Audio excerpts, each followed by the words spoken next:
How to add sweetness to your life when you want to snack or prepare.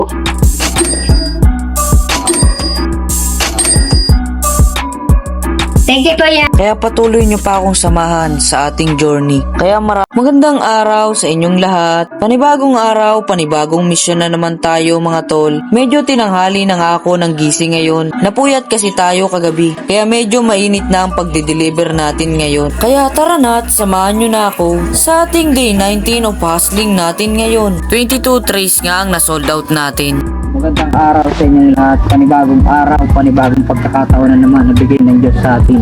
Day 19 of fasting na. Siyempre, Sabado na naman. Mag-aasil ulit tayo. Tara, pakita ko sa inyo. Ang bebenta natin ito ngayon. Ito na nga mga tol, ang i-deliver natin na 22 tray na itlog. Solid yan. Tara, samahan nyo ako i-deliver yan.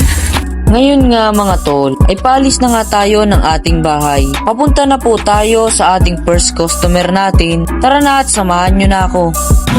Dito na po tayo ngayon sa panguna nating customer. 5 tray hindi deliver natin sa kanya. Kukunin na muna natin mga tol sa loob ng ating tricycle ang 5 tray na in-order sa atin ni first customer. At minalas pa nga tayo mga tol dahil sumabit ang damit natin sa pinto ng ating tricycle. Muntik pa ngang mahulog ang 5 tray na dala natin. Alam ko mga tol na nagtataka kayo. 5 tray. Siguro dahil siya lagi yung unang customer natin. Alam kong lagi nyo siyang nakikita sa mga video ko. Since day 1, siya na yung suki natin. Kaya salamat po sa iyo ate. Saludo po sa iyo. 220 ang isang tray. Bali 220 times 5 ay 11. Wow!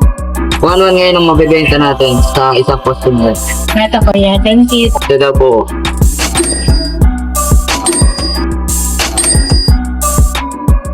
Thank you, Kuya. Thank you po. May 1-1 na tayo mga tol. Tapos na tayo sa pang-una nating customer. Tara na at samahan nyo ako sa pangalawa nating customer.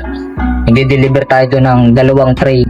2 medium, 200 isang tray, bali 400. Tara at samahan nyo ako.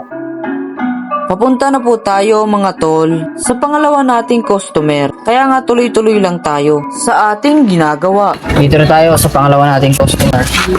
Ngayon ay kukunin na natin sa ating tricycle ang 2 tray na medium na order sa atin ni ate. Ngayon nga ay sinwerte na tayo kasi hindi na tayo sumabit mga tol. Doon sa pinto ng ating tricycle. Lesson learned na ba? Nice one. Goods yan. Marunong kang matuto sa bawat pagkakamali mo. Kaya tuloy-tuloy lang palagi tayo sa ating ginagawa.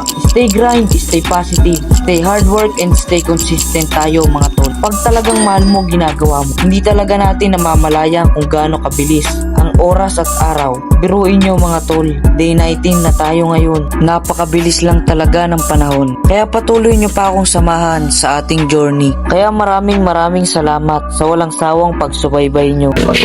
Thank you, thank you. Ano na po ako? Ginagawa rin. At sa tayo sa pangalawa nating customer. Pupunta tayo sa San Lorenzo.